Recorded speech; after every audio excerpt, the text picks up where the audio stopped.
Really awesome. All right, let me pause this recording. All right, here we go.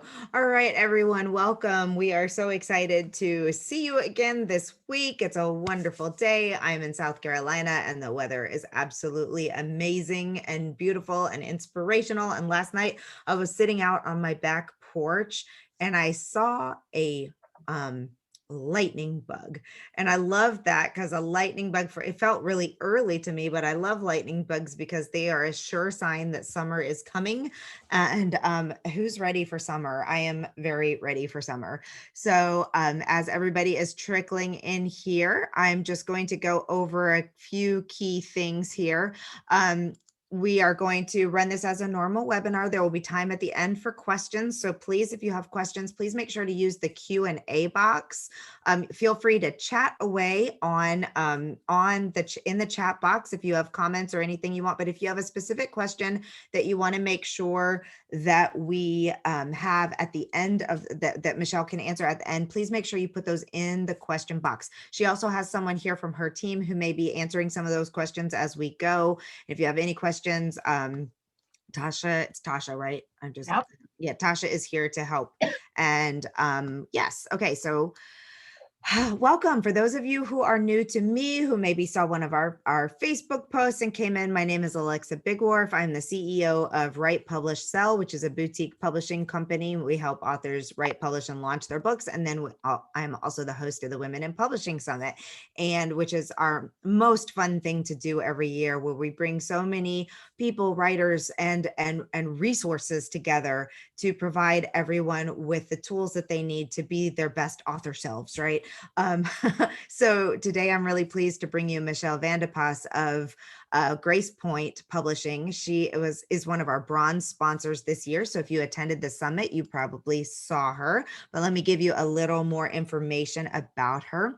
Michelle is the nation's leading expert for entrepreneurs, personal development experts, and quantum healers who want to share what they've learned with the world by becoming an author. She's the co-founder of GracePoint Matrix Publishing, the gold standard in concierge publishing. She's also an esteemed TEDx speaker and TEDx speaker coach, and has like such an amazing backstory. As a book coach and publisher, she's worked with thousands of authors over the past 20 years to publish and promote their books and their work. As a serial entrepreneur and multiple best-selling author herself, she understands the strategy, messaging, and creative juice needed to build a platform. She is a visionary marketer who combines creativity with smart business sense to unleash the power of her clients. She's been featured in a whole lot of places, published a whole lot of books, done a whole lot of really cool things, fostered 10 children, raised their daughter, traveled the world, lives in beautiful Colorado. And we're just so excited to have you here. Thank you. Thank you. Yeah. Well, you put some years on, you do some cool stuff in the world in your life. So thank you for inviting me again this year. It's been amazing as always. And I love, love, love your summit. It's one of my favorite things of the year. Well, thank you. That means a lot. That truly means a lot to me. It's I love doing it. If there was any way that we could do the Women in Publishing Summit all day, every year, all day, every day, all year, that that would be a lot of fun. But these webinars give us the opportunity to keep the conversations going, to make sure that that everybody has a chance to connect with people and learn more. Because it's so crazy during that 1 week with all the events and all the people and all the things. So I'm not going to ask the normal question today of how many people are writing a book, where are you in the book, all of that. I want to ask a different question because especially with Michelle's background of bringing forth really big voices and bringing forth really important topics and healing and inspiration and all of those things, I'm curious to know how many of you feel like you truly have an important message to share with the world and feel like your voice really matters. And I would love it if just say yes if that describes you in here. And to our Facebook audience, feel free to say yes over there as well. And we are going to talk today about putting together your blueprint strategy so that you have best possibility of being the most successful with carrying forth this mission and this voice. So yay, I see lots of yeses over there. That's really great. I'm here to tell you that you all have important stories. We all have an important story to share. And I was sharing with Michelle right before we started this that I just came back from a very powerful conference with a bunch of heart-centered entrepreneurs. And the one thing that I really took away from that is that all of us have something very, very, very important within us to share with other people around us. So I'm going to kick this over to Michelle now so that you can hear from her about this wonderful bestseller blueprint, and take it away. Thank you. Thank you again. So, a couple of things in the beginning of this chat is a blueprint that you can get. I'm going to share my screen here. I'll drop the link in here as well. Okay. So if you don't already have it, here's the blueprint. You guys can download it. You can follow along with this. You don't need to. You can come back to it at a later time and get this workbook. It's available to all of you.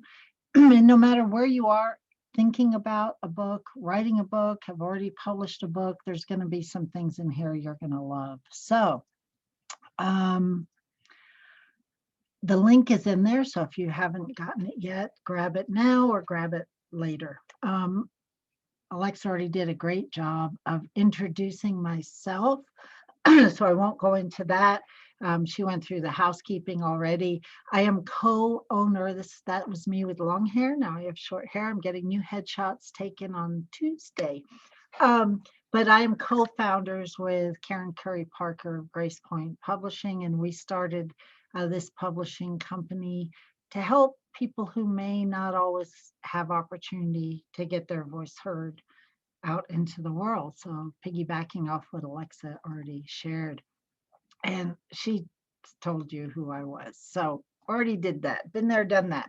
So answering the call to write, I'm going to go through this, and I'm also going to take you through kind of a woo-woo exercise here, but an exercise that will really help you connect more groundedly, it's not a word, but more grounded with your book, either the book you've already written, a book you're going to write. And so I want to talk for a minute about answering the call to write. And here's the way I look at it. If you have thought about writing a book, if you have something in your head that says, someday I need to write a book, if you have a feeling that you're here to share more of something with the world, a message, your experience, insight, teaching, healing, then you have, there's, as that saying goes, you've been called, right? And what happens is there's a gap between we get this inspiration and actually getting a book published. And it's that gap that I want to talk about today. How do you go from having this feeling in your head, in your heart, the inspiration, to actually going to having a published book, and all the things that go along with that, all the self-doubt, procrastination, fear. Do you have what it takes to write? Can you get words on paper? We're going to talk about all those things today. And there will be lots of time for questions and answers. And Alexa, if there's anything really urgent that shows up in the chat, just let me know. I sure will. All right. So first thing is I invite you to own the fact that you are a writer. Just own it. Just accept it. Honor it. Repeat after me. I am a writer. You can be a writer and never publish. Totally okay. You can be a writer who writes for yourself, who just journals. You can be a writer who wrote a short story once in middle school and you have aspirations to be a writer. But just own that first. I am a writer. You are a writer. It's okay. You don't have to worry yet about all the other things that go into being a published writer. That's a whole different thing. So own the fact, I am a writer. So who are you? What is it that you have to bring to your audience. All of these things that we talk about today are going to make the difference between you having the confidence to publish and making a best-selling book rather than just a book. And believe me, I've published a couple of those myself and then pulled them back down where I didn't give the best of myself. So I want you to think about who you are. Who are you really? What is your mission? Who are you here to serve? What is it that your future reader needs to hear from you? You're going to own the fact that you're a writer. You're going to own the fact that you have some inspiration to share something with the world. For the most part, I'm talking about nonfiction, but I also can talk about fiction too. You've gotten a creative story, something that you want to share with your future reader. You have, I'm here to tell you, you have everything it takes within you to get to a published book. You just may not know the actual steps yet. So the first thing I want you to do is connect with your future reader.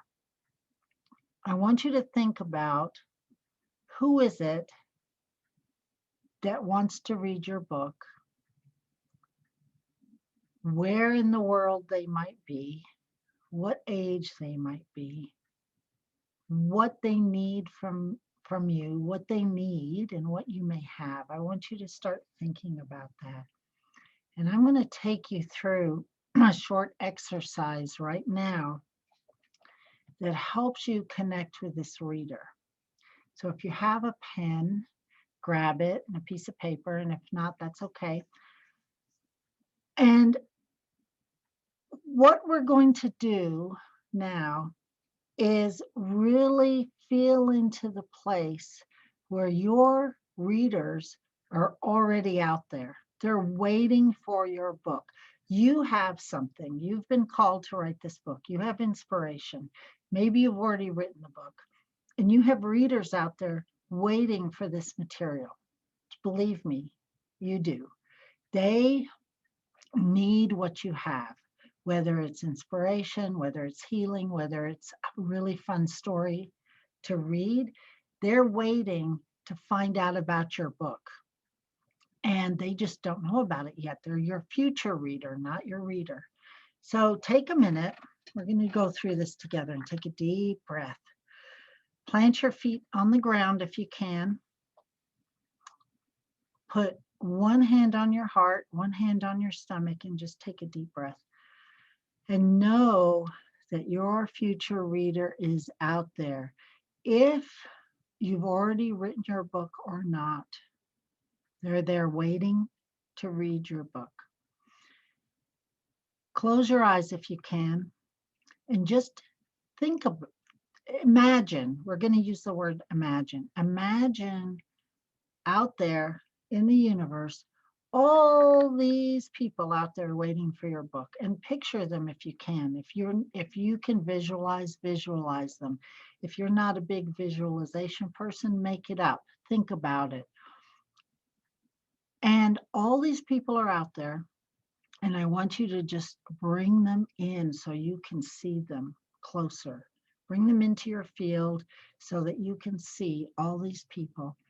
And I want you to either write or think about who this person is, what you have to offer, and who your perfect reader is. I want you to connect with these future readers and tell them that your book is out there or is coming, because your book is out there, right? It's in your head, it's in the field, as they say. It's your job just to write it if you haven't written it.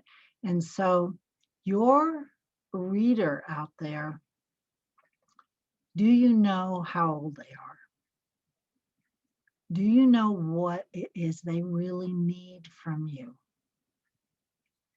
What is it that you have to offer?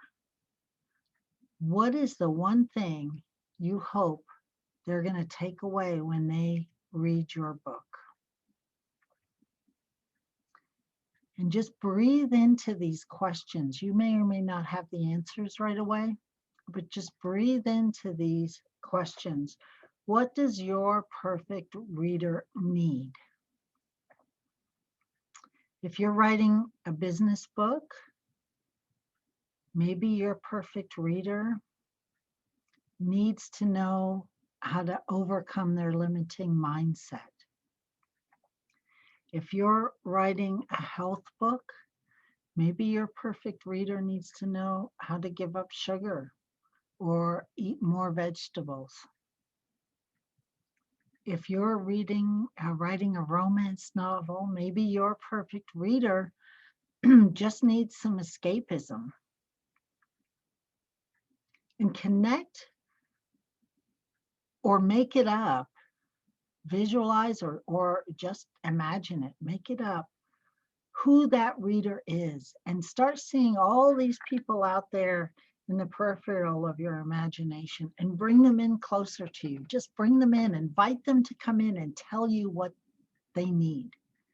Because when you start thinking about your book with your reader in mind, you are creating a bestseller. You're creating a book that other people are going to want to read. You have to think about them. You have to build the bridge of what it is you have to offer. This is true in business too, right? What is it you have to offer? What does your perfect reader need and want to read? And then you're going to build that bridge through your words. And that's going to create your best seller. Then if you're doing a business book, a self-help book, a motivational book, a healing book, an inspirational book, where is this reader stuck? And just ask them. Ask them right now. Where are you stuck? If it's, I don't know how to cram more vegetables into my fast food diet, then you know exactly what you need to write a chapter about. If it's, I don't know how to overcome my limiting mindset that I can't run a business while I've got kids at home, excuse me, then you know exactly what to write a chapter about. So just ask the question. And I know that as writers, whether you've written a word yet or not, I know that these answers will come to you. You have everything you need to get these answers so that you are writing the book for the reader that needs your words, your message. And then how are you going to appeal to these future readers? Like, what is it in your voice that's different than anyone else's voice? What is your unique spin on your message? We want you in the book. We don't just want facts. We don't want facts. Go to the grocery store, buy your broccoli, eat it for a snack, right? We want some of you in there. Maybe what your struggle was, maybe how you overcame it or helped a client overcome it. We want your heart in there because that is what makes the difference with your book and everybody else's book. So what is it inside of you that's going to connect with your reader? And what pain is it that your readers feel? Shame for not eating broccoli, failure for not losing 10 pounds, overwhelmed because they're trying to run a business with 3 small children at home, self-doubt. All of us have pain, no matter where we are, right?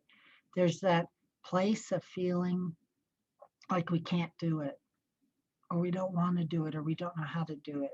And if you're a fiction reader, just think about this as part of the hero's journey, part of your story arc. All of these questions can still help you connect with your reader when you're bringing these things into fiction. So what is the pain?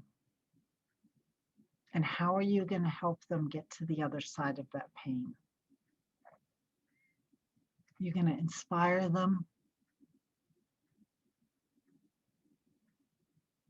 Are you going to give them actual tools? Are you going to tell them it's okay give them case studies.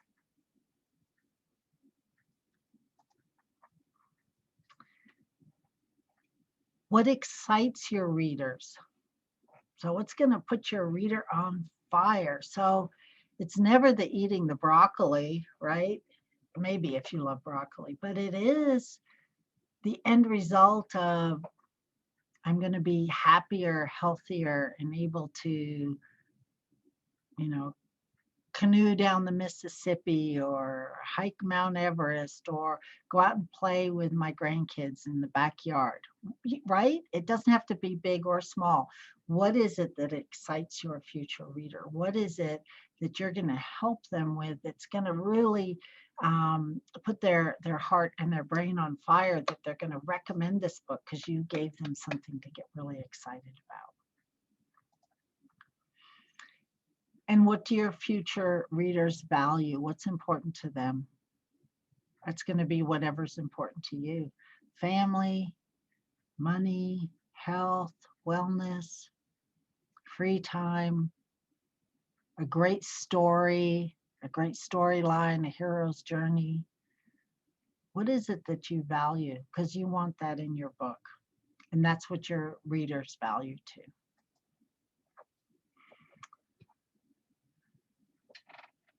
So I threw a lot of stuff at you in just about 8 or 9 minutes there.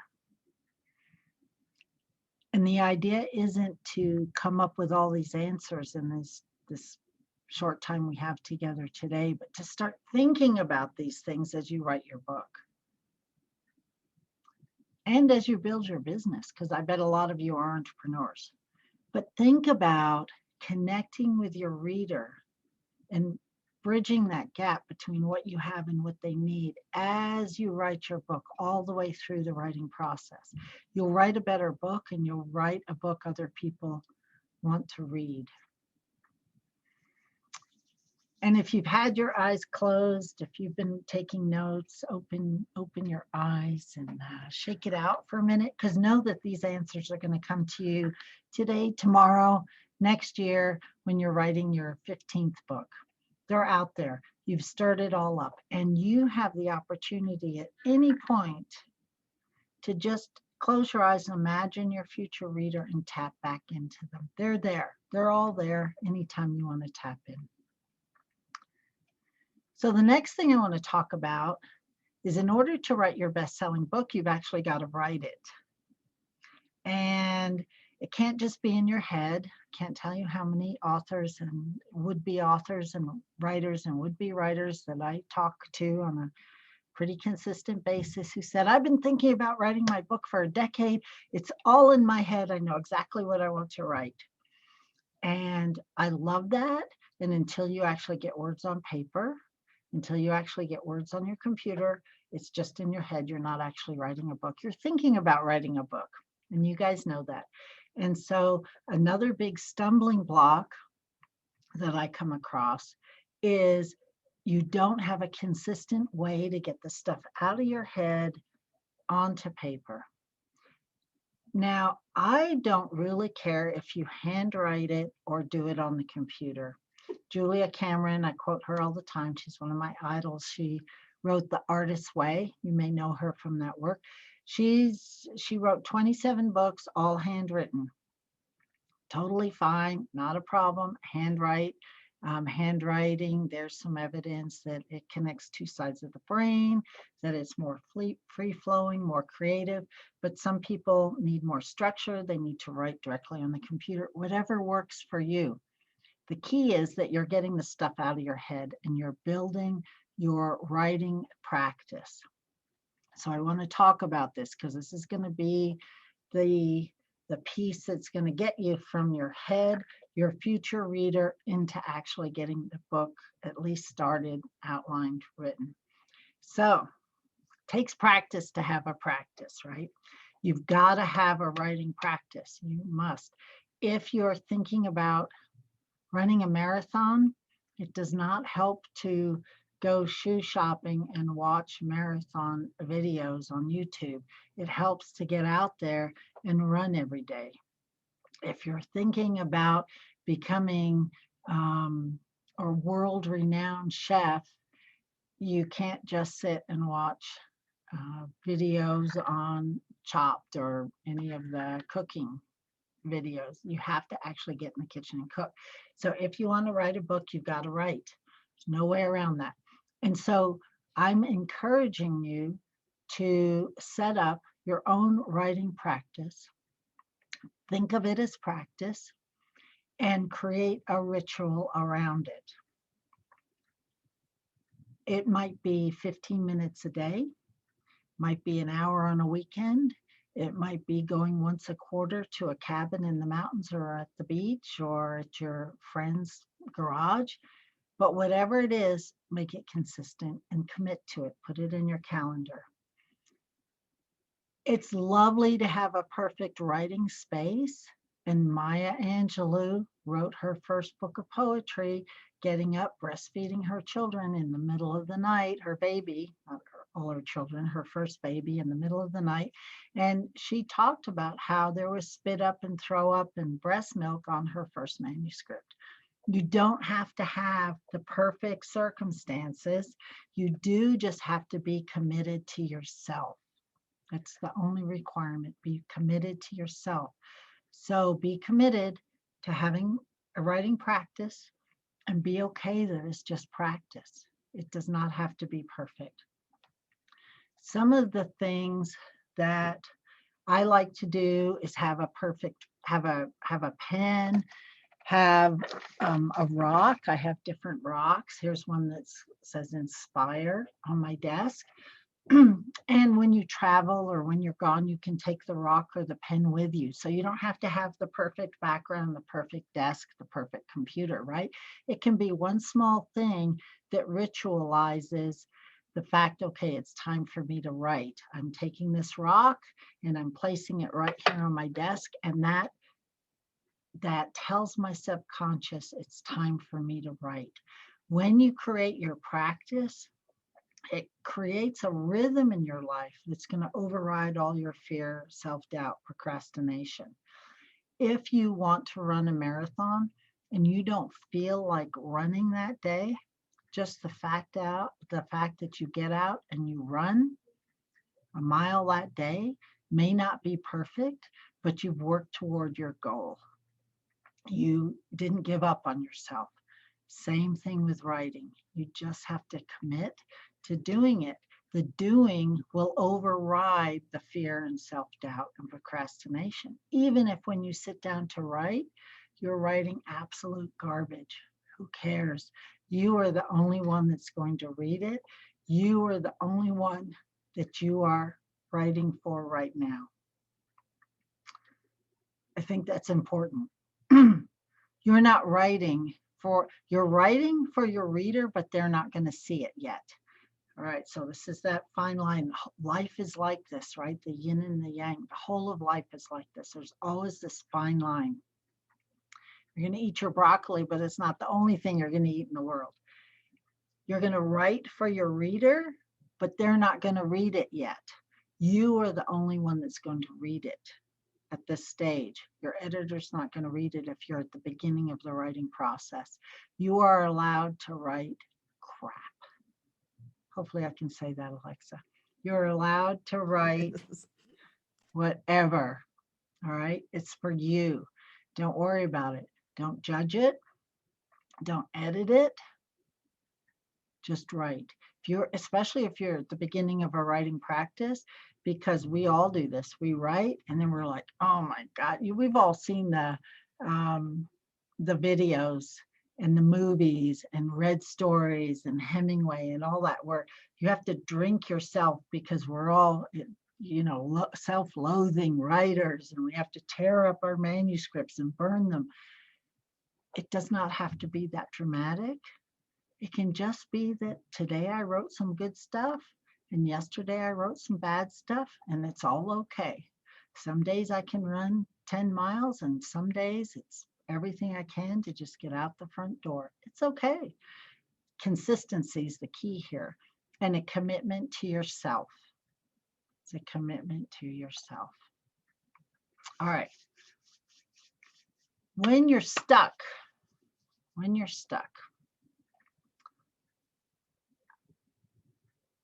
Stephen King has a great quote that he wrote a book called On Writing, that he does not wait for the muse to show up. He has trained his muse to show up. He goes, or at least he used to, I don't know if he does anymore, to his back shed, he shed in the backyard, shows up, I think it's like 5 o'clock every morning before breakfast or anything, sits up and writes, no matter what. Writes good stuff, writes bad stuff. He writes every day. He has trained his muse to show up. For me, when I have a rock and I put it down, it's telling my subconscious, okay, muse, time for you to show up. Some days you may be right on point. Other days, maybe it's not so inspiring, but we're showing up. When you get stuck, though, you got to get out of that space. You got to get out of your head. We all get inspiration in the shower, right? We all get inspiration in the middle of our yoga practice, when we're walking, when we're driving and we can't stop and write, right? That it's because we've let go. Again, it's you gotta train the muse to show up, and you have to let go. You got to do both of these things. So when it's time, when you're just stuck, go do something that's in your body. You got to get in your body. You got to get totally out of the brain and get in your body. Walk, dance, do yoga, play with your dog, take a nap, read a book, do something that gets you out of the mental gymnastics of, oh my gosh, I'm supposed to write. Oh my gosh, I'm supposed to write. Oh my gosh, I'm supposed to write. And go move your body. And I guarantee you it will get you back into writing. So I love art as a way also, because when we switch disciplines, so if you're a singer and you start writing, or if you're a potter and you start doing watercolor, it forces you to come in with a beginner's mind, to let go of expectation because you're outside of your discipline. And in writing, we always have to be in that creative beginner's mind and allow the magic to happen, because we have things inside of us that we don't know what they are yet, that we're going to write about. And so if you can go into an art practice, even doodling, colored pencils, painting rocks, anything that takes you out of, I have to be a perfectionist because an editor is going to look at this work and it's going to be published. You have to get out of that mind. And when you go into a creative mindset that is some discipline that you know nothing about, you will let go of all these expectations that you have about yourself to be perfect, or that you have to do it right. And so when you paint rocks, there is no right way to paint a rock, right? You can't have a perfect rock painting. There's a million ways to paint a rock. You can do designs, you could do a smiley face, you can paint the whole thing red. Just have a beginner's mind. And so when you do get stuck, this is one way to get out of the unstuck. Go into art, go into your body, and it will help you. And it may be that you need to, it may serve you to dance for 15 minutes before you go into your writing practice for the day. Or it may serve you to go straight into writing practice for the day, but make sure that you walk or do yoga later in the day to integrate it, right? If you are a writer or want to be a writer, you are changing your mindset and creating some new habits, the same as if you were going to run a marathon. You have to instill some new habits. Okay. Here's just some other things: journaling, yoga, gardening. Gardening's another great one, right?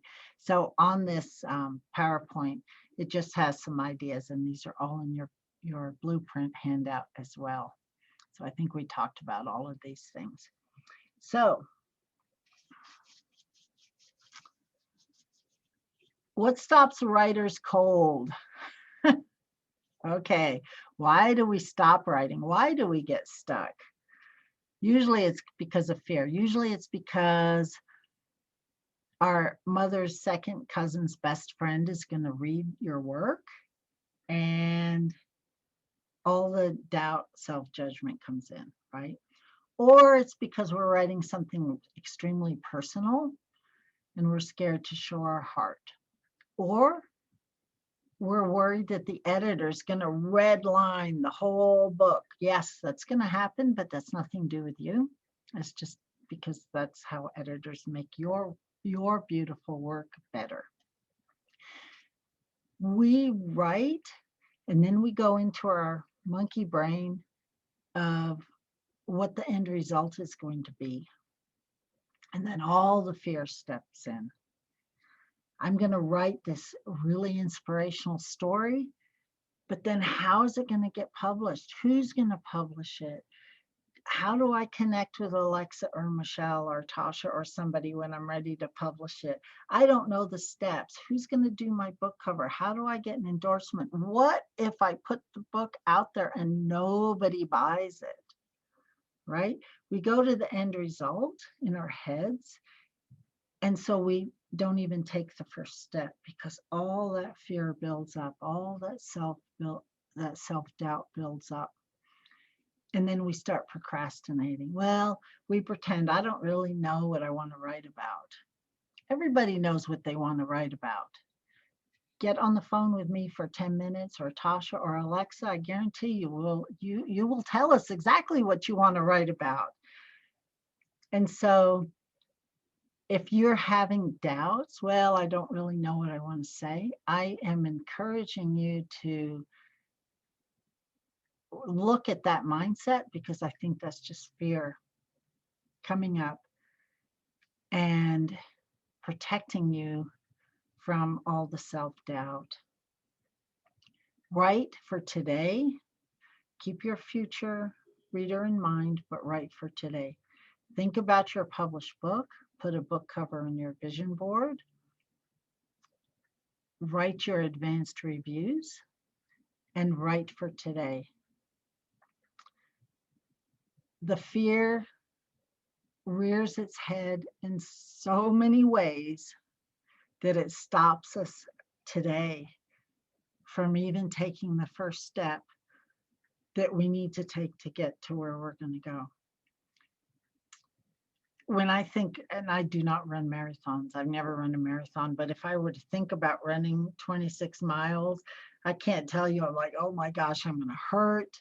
What if I sprain my ankle? I'm too old, my knees are going to go out, I'm too heavy to go right. Those people that to go run, those people that run marathons weigh like 89 pounds, right? All the fear comes in when really all I need to do is go buy some decent shoes and start running a little bit, run walking, speed walking, whatever. Don't let the final result expectation that you're putting in your own head stop you from doing the first step, which is sitting down and writing. So the other thing that I see that stops people is trying to write in a way that's not right for you. Some people need lots of structure, bullet points, table of contents. Other people need to write free form, just mind dump everything out of their head. Some people need to sit down and write 15 minutes every day.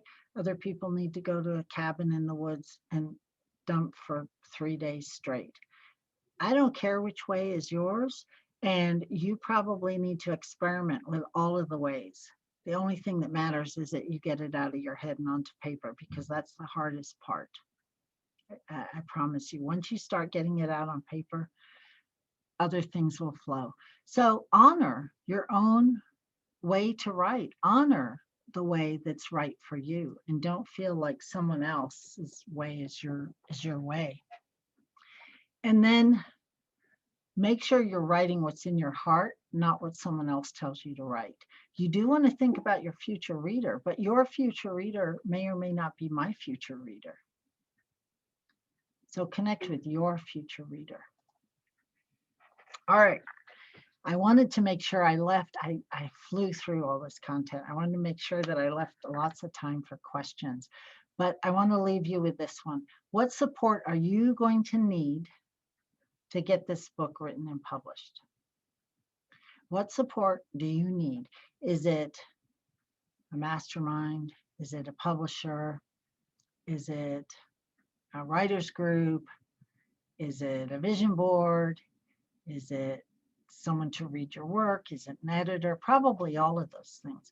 But what support do you need right now, today, to get your book published, written and published? And the last thing I want to leave you with is you've got to have faith.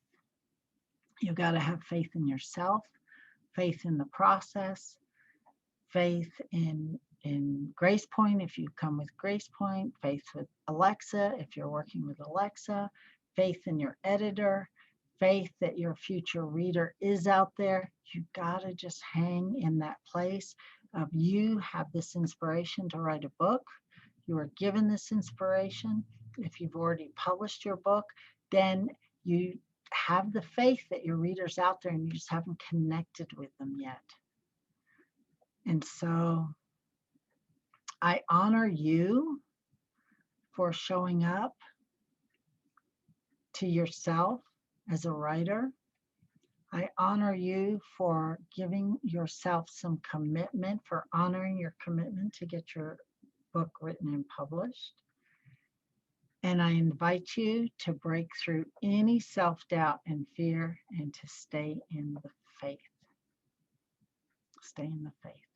Faith of yourself, faith of the process, whatever faith you need to be in, just know that we all have your back and your future reader has your back. All right, with that, I'm going to stop my share and see what kind of comments we have and what questions we might have.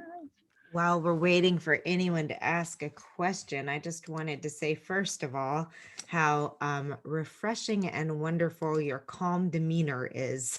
I feel ready to tackle anything after just walking through that, very calm and peaceful. Like, my goal in life is to get there. Right now, I am pretty hyper. And that doesn't serve me well when I'm trying to be creative. So thank you, just first of all, for being such a beautiful presence and a calming and I love the way that you walked through, the way that you talked about identifying your ideal reader. I think if anyone had any kind of questions about how to find their ideal reader, how to think about what to write and include for them, that was really good. Thank you. And lots of people had commented on Facebook about fears keep us from, oh, that was Tasha, but it's true. I see this all the time. Fears get people just, they get so stuck, can't even move on from the fear. We all get stuck. But the thing is, we don't see it as fear. We see it as I don't have enough time. Yeah, right. I don't know what to write. That's the biggest one. Well, I have this idea for a book, but I don't really know what I'm going to write about. Really? Yeah, you do. Because you told me you had an idea, right? The fear comes up though. Yeah. In all these weird ways. We procrastinate. Oh, I'll do it when I retire. I'll do it when my kids are grown. Yeah.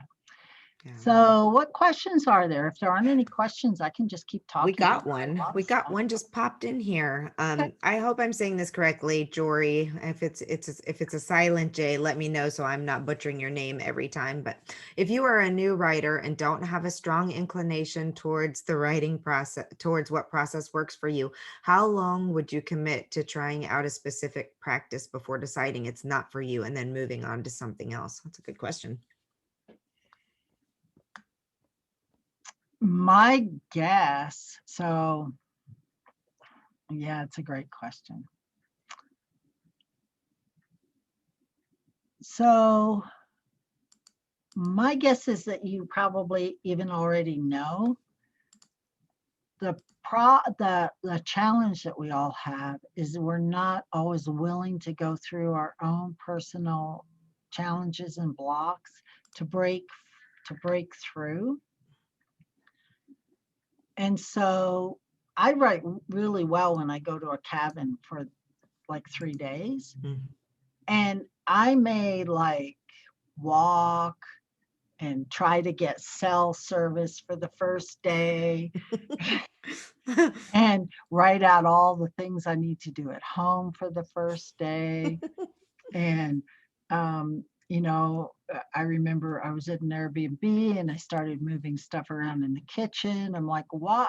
This is the last time I went to write. It's like, why did they organize the kitchen this way? I think it'd be right. It's like, I know that my best way is to go to a cabin and write for 3 days. And I totally blew the whole first day. And I've got years of experience in this. So I think we know, but we've got to work through our own blocks to push ourselves to actually do it, right? So you probably know I need structure, I need bullet points, I need to sit down and write for 15 minutes, and here's some bullet points. But if you don't know, just play with them all, right? Play with them all. Natalie Goldberg has a great writing prompt. She wrote Writing Down the Bones, Mm. great book. Her writing prompt is you write whatever's in front of you and see where it takes you. I'm looking at my rock, says inspire. I'm not inspired, but I keep thinking I'm here to inspire other people, but I don't know what that would be. But inspire, I'd love to inspire other people to get healthy. Oh, I think I'll write about that, right? It'll take you, right? Whatever's in front of you, it'll take you there. Mhm. So I don't think I quite answered the question. I think it was a good answer though. I mean, one of the things I was just thinking about is that I tried to just do a quick getaway writing retreat, and I was thinking it's going to be great. I'm going to go to the beach. I get in on Sunday. I'll be there Monday. I come home Tuesday. I'm going to have plenty of time. But knowing yourself and knowing like that wasn't enough time for me because I did what you just said. I didn't write a word. Because it wasn't enough time. I got in a car accident that took away some of my Oh, time. But I need time now, knowing myself that I need time to prepare myself mentally. Like it needs to be 3 to 4 days at a minimum so that I have that time to get out the brain wiggles, for lack right. of something else, and to settle myself down in there. But I like that you challenge us to think about what's going to work for us, that structure versus no structure. When I'm writing nonfiction, I need an outline. I need to take the time to sit down and say, this is what the book is going to cover. But with fiction, I know that I just like to free write. I just like to sit down, maybe look at a picture to get me going, and those kinds of things. So, okay, I'm going to stop talking because we got a couple more questions coming in here. Okay. This is a totally different topic here. Linda from Facebook would like to know, she's trying to decide whether to use a publishing house or to publish her second book, or to publish her second book, or to go completely alone as a self-publisher through Amazon or Ingram. What would you say about that? Yeah, I love this question. So obviously I'm a publisher, so I always say go with the publisher, right? And Alexa would say the same thing. But here's when I would say that I have coached people to self-publish. If you have a built-in audience and you know that you're going to go speak to 500 people and be able to sell 400 books, right? If you have a built-in email list, if you know you can reach people, not a problem, self-publish, you'll make more money. If you love to learn new things, you could self-publish. If you're like, I can't wait to learn about how to design this book, how to make a book cover. I want to learn how to do the marketing. I'm going to learn Amazon ads. I'm going to research keywords. If that sounds like really fun to you, then you could self-publish. And there are people that do really well with that. And Alexa and I, we can coach you through all those pieces. The place where a publishing house, whether you pay a publishing house or whether you do a hybrid publishing or whether you get a big book deal, whatever, the place that they're going to help you, I like to say, we won't let you publish crap. There's that word again. We really won't let you. We're going to put it through some pretty strict editing. We're going to put it through proofreading. We sometimes gently but firmly coach authors into really expanding their idea of what their book cover might be based on what's selling. We're going to get you out in expanded distribution all over the world. We're going to work hard at getting your book into libraries. We're going to work hard at getting your book. We've got 3 of our books picked up by a book club right now. So we have opportunities as a publisher to help get your book out elsewhere. The average self-published book sells about 200 copies. We know as a publisher, we're going to do better than that. We can't guarantee you're going to sell 100,000 copies, but we're pretty sure you're going to sell more than 200, which is the average. The question is, do you want to partner with someone or do you want to do it alone? That's the big question to ask yourself. You will spend some money with a publisher probably, because most publishers these days you're going to pay for. Chances of you getting a big publishing house, unless you have a huge audience, are small. I talked with my client this morning who just signed a book deal. They offered her 3% royalty. She 3? three, lowest I've ever heard. Tasha Oh will know. my God. Last week, I said, oh my gosh, 8% royalty. One of my clients was offered. That's the lowest I've ever heard. Today, they offered her 3. I helped her negotiate an 8% royalty that goes up to 10% once they sell so many books. When you work, and that's a major publishing house, Holy publishing house. cannoli. When you work with someone like Alexa, and I don't know about your publishing deals, but our royalties are anywhere usually from 20 to 50%, depending how you come into our company. So your royalties are bigger, but there'll be an upfront cost. When you self-publish, it's like being a contractor on your house. You're going to buy your own book cover, you're going to buy all your layout and design, your own ISBNs, do all your marketing yourself. So you're going to have an upfront cost at a different place, and then you keep 100% of your royalties. So you just have to weigh up, do I want to be in partnership? Am I go it alone kind of person? Do I want to learn all this? Do I want to just stick with the writing? Yeah, that's a great answer for that question. Let's see. Lori wanted to know how do I own 100% of my work upon publishing? Okay, so here's the way I like to answer that. With every publisher in the world, as far as I know, and Alexa, I'd love to hear your input on this. You own your intellectual property. Correct. You own it. You have something in your head, like everything I'm talking about today. If a big publishing house signed a book deal, if I signed a book deal and I wrote all this down, I still own all this stuff in my head. It's my intellectual property. I can rewrite it and put it in a blog post. I can talk about it on a summit. I could rewrite it and put it in a second book. What a publisher does is it takes your words, puts it in the package of a book cover, a book design, an ISBN, and publishes the work as a whole. So you can't take a chapter and go republish it without permission from the publisher because it's part of that package. Okay. You can take your intellectual property, which is in your head, and rewrite it into a new chapter and go republish it elsewhere.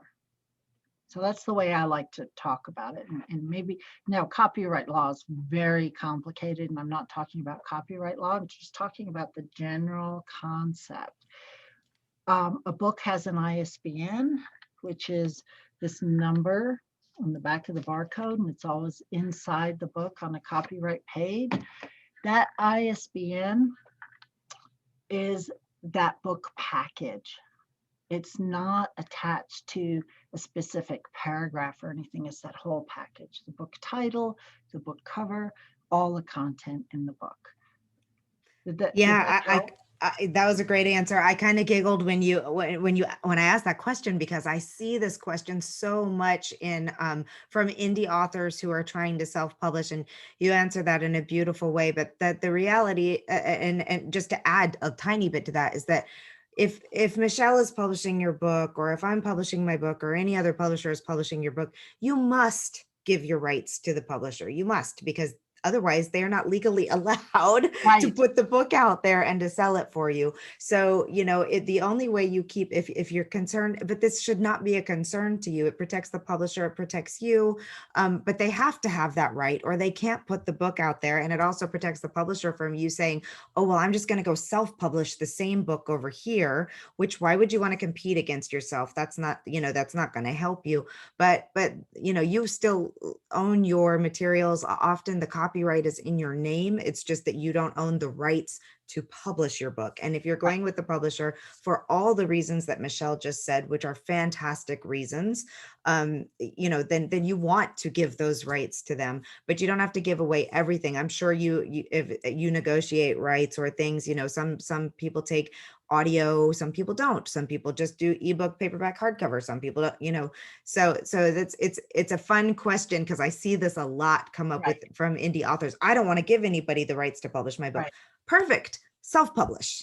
Well, I think in authors, they think it's their creative work that they're Right. That giving up. too. It's their There's intellectual property, exactly, and it's exactly. not. It is the right to take your work and go publish it on your behalf, and then we Mhm. both make money, we both make impact, we both connect with readers, and if you have a business book, hopefully you're making other money as a result of being a published author. Right. Exactly. Great questions here. Let's see. Uh, Interesting question. Is that circumstance that you can't republish an existing chapter with a traditional publisher? It's with any, I'm sorry, I just jumped in there. It's with any publisher. Yeah, Yeah, and yeah. you can get permission. So as a publisher, we've given permission for chapters to go into a compilation book or something like that. You just have to get permission. There have been other times though when we've had someone try to actually take work from one of our books, ask permission. Can I take these 3 chapters and go publish it in my book? And it's like, no, Mm-mm. it's Yeah. not your work. It's called plagiarism, Right. right? But people think when they ask permission that they can do anything. And so it's just having a conversation about it with your publisher. But you can rewrite it. Yeah. Like, why? So you are an unlimited, bottomless pit of creativity. I guarantee you, you can take that chapter and rewrite it and be totally okay. Yeah. Okay, great. We got time for one more question, and I think Angela's question here is a really good question. She wants to know, what are the benefits of working with a hybrid publisher? And you kind of addressed this earlier. You Yeah, gave a great answer on it, but if you're really on the fence between, since I know Angela and I kind of know her situation, if you already have an audience, you're doing a business book, what would be the reason to, you've already published one book, I'm getting real specific here. What would be the reason at that point to jump to a hybrid publisher rather than doing it again if you've seen some success with your first book? yeah. So good question. Polished work. So if you've seen some success with your first book, you probably have had good editing, good cover, all of that. I think it's mostly to have a team behind you. So, we have all of our books are available at any bookstore anywhere around the world. We're in the big distribution channels. We're always doing outreach for podcast opportunities for our authors, for book club opportunities, press releases in some cases. So there's a little bit of a partnership with some publishers, not all publishers, for Mhm. ongoing marketing. So I think that's part of the question, and also distribution, Yeah. because just because you go up on Ingram doesn't mean you actually are distributed everywhere. Exactly. I think, Angela and anybody else who is considering looking for a hybrid publisher, it's really important to get. I would encourage you to go to the IBPA website and get the IBPA hybrid publisher checklist, because there's some good questions for you to consider, and just know that the hybrid publishing and partnership publishing world varies Oh enormously, my gosh, enormously in what you're going to get from services and things that they have. And Michelle, and companies that have the wider distribution, that's a big deal. That's a really big deal. I want to say something else too. Um, all publishers are not created equal, but that does Amen. not mean some are good or bad. Right. Right. It just means that some offer marketing, some don't. Right. Some Right. offer book covers, some you have to bring your own editor, some you have to bring your own, some some will have their own ISBN, some will tell you to go get your ISBN Yep. or Yep. not assign an ISBN at all and only put it on Amazon. It the only right or wrong is for you to work with the publisher that you feel has your back. Agreed, because you're going into a very long-term relationship, fingers crossed, and it is important to have somebody that knows your and knows. I think this is another one too that you would agree with. Knows your genre. I recently had someone come to me to help with marketing, and she had been picked up by a publisher, which is great. But the publisher was a friend and was kind of doing her a favor, and she had written a children's book, and all the other books that the publisher had published were LGBTQ fiction. And so it was really, really vast genre. So sometimes people can do it and do it well, but ask the questions, because if all their books are of one genre, that's where their experience and marketing and distribution knowledge usually lies. So just ask the question, how are you going to market my book that is so different, or how are you going to position my book that's so different from all these others? And just think about the questions that you would want to ask to Yeah, fit in there. I'm going to piggyback on that. You may not know all the questions because you don't know what you don't know. Right. And so I'm just going to go back to it. It really comes kind of down to a gut decision. And I think Yeah. Tasha would agree with this too. And you, Yeah. people come to me and say, I don't know why, I just knew you were the right publisher for me. Yeah. I get that Yeah. all the time.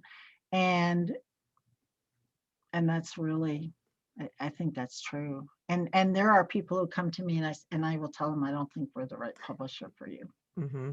Yeah. Yeah.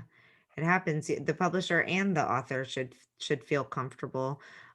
Okay, so who are you looking for? I'd love to ask that question, because speaking of, finding the right fit, like, who are you looking for to publish? Yeah. So if you basically, if you felt in alignment with what I just taught, you probably are, because a lot of people won't. A lot of people will go, oh, I don't get that. I just want to write my book. Um, so we specialize in people who are on a purpose or a mission to get their voice out there.